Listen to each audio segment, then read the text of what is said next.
When planning for retirement, everyone needs a baseline. Before taking risks in the stock market, you need a financial foundation that is guaranteed to grow, impervious to market crashes, and completely risk-free. A standard fixed deposit seems to fit that description, but this comparison matrix reveals the math problem. While FDs offer guaranteed returns on paper, once income taxes are applied to that interest, the actual yield drops below the rate of inflation. You are technically losing purchasing power every year. Looking at the expanded columns on the right, provident funds, specifically the Employee Provident Fund and Public Provident Fund, solve this. Because of their sovereign backing and tax structure, their guaranteed yields sit comfortably above the inflation line. Securing your wealth against inflation without taking on market risk means moving cash out of traditional banking products and routing it into government-backed vehicles. That high net yield is driven by the exempt, or EEE tax status. As these vaults show, your initial contributions are tax-deductible, the compounding interest is tax-free, and your final withdrawal upon maturity is untouched by income tax. But there is one catch. You cannot simply look at the open market and choose whichever provident fund you prefer. The government strictly regulates which of these paths you take. Your access is dictated entirely by how you earn your living and the corporate infrastructure. Only about 5% of the workforce operates inside formal corporate structures.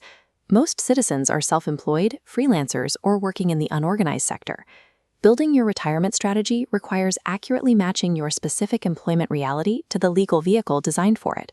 We start with the Employee Provident Fund, or EPF.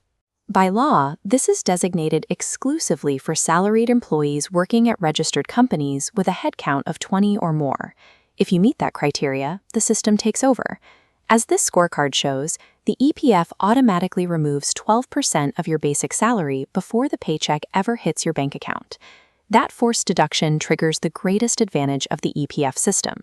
The law mandates your employer to match your contribution rupee for rupee. You are instantly capturing a 100% return on your deduction through free money. The government then applies a high guaranteed yield, historically sitting around 8.5%, to that newly doubled principal. Your initial 12% contribution is also legally deductible under Section 80C, shielding a portion of your current income from taxes. Notice the padlock on the liquidity row. The trade-off for the employer match and high yield is absolute zero liquidity while you remain employed at that company. The funds are entirely inaccessible until you reach retirement at age 60 or until 2 months have passed after resigning for a job. And if you withdraw after resigning with less than 5 years of continuous service, you will be penalized with taxes on the withdrawal. The EPF works exceedingly well precisely because it forces discipline. By removing the cash before you can spend it and locking it away, it ensures you actually build wealth over decades. That corporate structure leaves out the independent earner. Freelancers, contractors, and business owners lack an HR department to mandate deductions or provide matching funds. Their equalizer is the Public Provident Fund. The PPF is universally open to any resident citizen and can be opened directly through a bank or post office. Without an automated payroll system, the input is entirely manual. On the PPF side of the scorecard, you must actively deposit between a minimum of 500 rupees and a strict legal maximum of 1.5 lakhs every year. The moment you open the account, it triggers a mandatory 15-year locked block on your capital.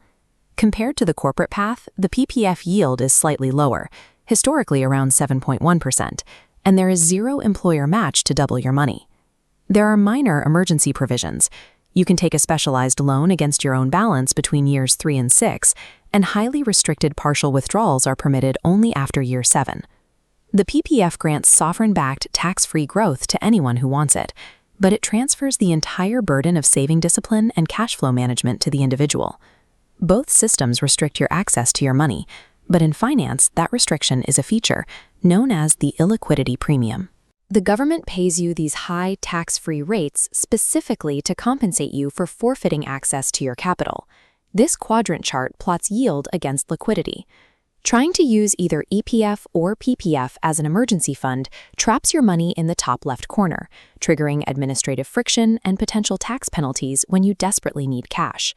These accounts must be mentally isolated. You are directing capital here to fund events decades in the future, retirement, a child's higher education, or buying property.